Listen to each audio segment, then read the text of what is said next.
ये कहानी एक रानी और जिन्न की है। रानी कैसे अपनी प्यास जिन्न से उलझाती है, इसीलिए कहानी सुनो। बहुत समय पहले की बात है। एक विशाल और शक्तिशाली राज्य था जिसका नाम काम राज्य था। यह राज्य अपनी समृद्धि और भव्यता के लिए प्रसिद्ध था। सुनहरे महल, हरियाली से भरे जंगल और सुख संपत्ति ने इसे एक परी कथा जैसा बना दिया था। पर इस कहानी की असली शुरुआत उस रहस्यमय रानी से होती है जो इतनी खूबसूरत और बुद्धिमान थी कि लोग उसकी तुलना स्वर्ग की अप्सराओं से करते। लेकिन क्या हर चमकती चीज सोना होती है? इस रानी की कहानी में एक ऐसा मोड़ आने वाला था जो उसकी जिंदगी को हमेशा के लिए बदल देगा। रानी समृद्धि सिर्फ अपने रूप की वजह से ही नहीं जानी जाती थी, बल्कि उसकी राजनीति की समझ और चतुराई भी उसे खास बनाती थी। राजा आदित्य के साथ मिलकर वह राज्य को नई ऊंचाइयों तक पहुंचाने में मदद करती थी। लेकिन जितनी भव्यता और शोभा बाहर दिखती थी, रानी का जीवन अंदर से उतना ही खाली था। राजा आदित्य अपनी जिम्मेदारियों में इतने व्यस्त रहते थे कि रानी के पास उनकी कमी खलने लगी थी। महल की दीवारें भले ही सोने से जड़ी थीं, लेकिन उनका अकेलापन सोने से नहीं भर सकता था। कभी कभी मुझे लगता है जैसे मेरी आत्मा कहीं खो गई है, रानी ने एक दिन अपनी छोटी बहन राजकुमारी नैना से कहा। नैना ही उसकी एकमात्र सहेली और हमराज थी। एक दिन रानी ने अपनी इस बेचैनी से छुटकारा पाने के लिए महल से बाहर जाने का फैसला किया। वह नैना के साथ जंगल की सैर पर निकली। घने पेड़ों के बीच बहती ठंडी हवा और चिड़ियों की चहचहाहट ने रानी को थोड़ी राहत दी। तभी उनकी नजर एक बूढ़े साधु पर पड़ी जो पेड़ के नीचे ध्यान में बैठा था। साधु की उपस्थिति रहस्यमय थी।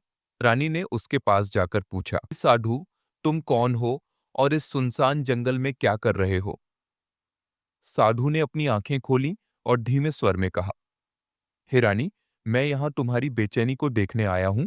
तुम्हारी आंखें वह सब कह रही हैं जो तुम्हारा दिल भी नहीं समझ पा रहा। साधु की बातें सुनकर रानी चौंक गई। तुम मेरे बारे में इतना सब कैसे जानते हो? उसने पूछा। साधु ने कहा, मैं साधारण इंसान नहीं हूं। मैं उन आत्माओं की आवाज सुन सकता हूं जो अधूरी इच्छाओं में बंधी रहती हैं। तुम्हारा दिल जो चाहता है वह तुम्हें कभी नहीं मिला और अब तुम उससे दूर भाग रही हो। रानी ने अभिमान से कहा, अगर तुम सब कुछ जानते हो तो मुझे इस बेचैनी से छुटकारा पाने का उपाय भी बताओ। साधु ने झोली से एक चमकीला चिराग निकाला और कहा, यह जादुई चिराग तुम्हारी हर ख्वाहिश पूरी करेगा। लेकिन ध्यान रहे, हर ख्वाहिश की एक कीमत है। हर बार जब तुम इसे इस्तेमाल करोगी, तुम्हारी आत्मा का एक हिस्सा खो जाएगा। रानी को साधु की चेतावनी की परवाह नहीं थी। उसने चिराग ले लिया और उसे महल ले आई। नैना ने उसे बार बार मना किया, बहन, यह खतरनाक हो सकता है। लेकिन रानी ने उसकी बात नहीं मानी। रात होते ही रानी ने चिराग रगड़ा। अचानक धुएं के गुब्बार से एक विशाल जिन्न प्रकट हुआ। हे रानी समृद्धि, मैं तुम्हारी हर ख्वाहिश पूरी करूंगा, बस आज्ञा दो। जिन्न ने कहा। रानी ने कहा, मुझे सच्ची खुशी का एहसास दिलाओ। जिन्न ने अपनी शक्तियों का इस्तेमाल किया। रानी को लगा कि उसकी अधूरी ख्वाहिशें पूरी हो रही हैं, लेकिन अगली सुबह वह अंदर से अजीब खालीपन महसूस करने लगी। फिर भी वह बार बार चिराग का इस्तेमाल करती रही। हर ख्वाहिश के साथ उसका महल और भी भव्य होता गया, लेकिन उसकी आत्मा धीरे धीरे खत्म होती गई। मुझे और खूबसूरती दो जो कभी न मिटे, उसने एक दिन जिन्न से कहा। जिन्न ने कहा, इस ख्वाहिश की कीमत बहुत भारी होगी। लेकिन रानी ने उसकी चेतावनी को अनदेखा कर दिया। हर ख्वाहिश के साथ रानी का खालीपन बढ़ता गया।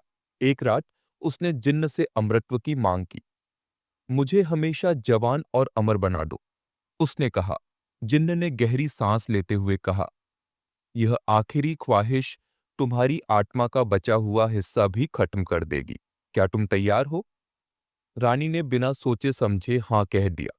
जिन्न ने उसकी ख्वाहिश पूरी कर दी। रानी अमर हो गई, लेकिन उसकी आत्मा पूरी तरह खत्म हो चुकी थी। अब वह एक खाली शरीर बन चुकी थी। महल एक फूटिया जगह बन गया। राजा और नौकर चाकर सबने उसे छोड़ दिया। अब वह महल के गलियारों में भटकती रहती है, अपनी खोई हुई आत्मा को ढूंढती हुई। आज भी उस राज्य में लोग कहते हैं कि रात के समय रानी की आत्मा की आवाजें सुनाई देती हैं। वह हर आने वाले को चेतावनी देती है। इच्छाओं पर काबू रखना सीखो। अगर तुम अपनी लालसाओं को नियंत्रित नहीं करोगे तो वे तुम्हें खत्म कर देंगी।